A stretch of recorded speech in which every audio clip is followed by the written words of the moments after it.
On Sunday, Lindsey Graham, during an appearance on Fox News, made it apparent that he believes the entire Trump family is above the law.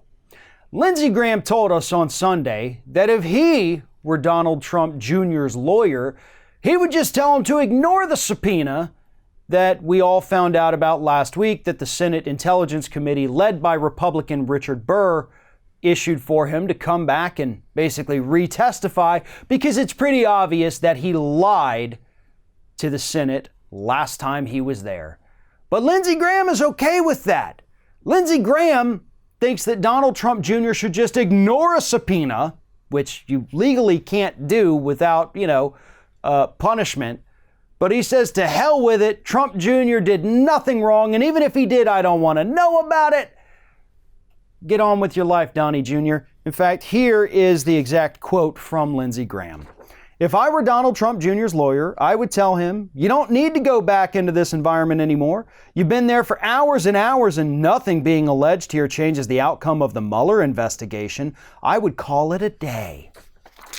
Here's what this dumbass is doing here. Lindsey Graham is using the same kind of flawed, faulty logic that other Republicans are using. They're trying to spin this as, Democrats or Republicans or whoever the enemy is today is trying to change the outcome of the Mueller investigation. This has nothing to do with that. This has nothing to do with that, and yet Republicans try to insert the Mueller investigation into every single conversation they have about the Democrats. What's happening right now is we need to know, Richard Burr, the Republican in charge of the Senate Intelligence Committee, demands to know whether or not Trump Jr. lied in his testimony, whether or not he committed perjury. That's what's important. This has nothing to do with Mueller.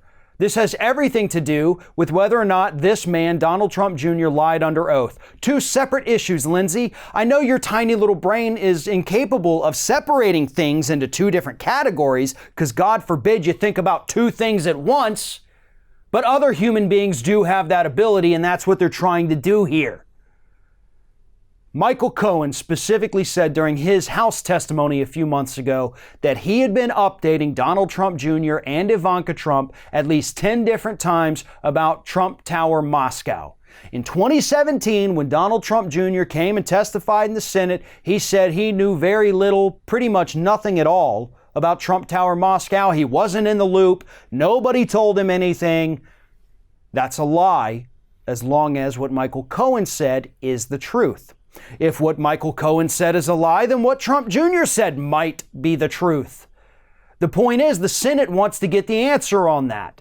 But Lindsey Graham doesn't think he should have to do it. Ted Cruz doesn't think he should have to do it. Rand Paul doesn't think so. Mitch McConnell is kind of wishy-washy now after saying he did think so. Now he may think so. Now he doesn't think so. Who knows?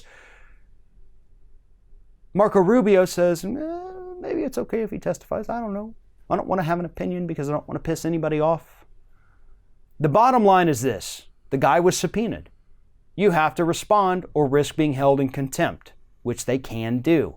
They likely won't do, and I think Trump knows that. Junior right now is holding all the cards, and that sucks. It really sucks.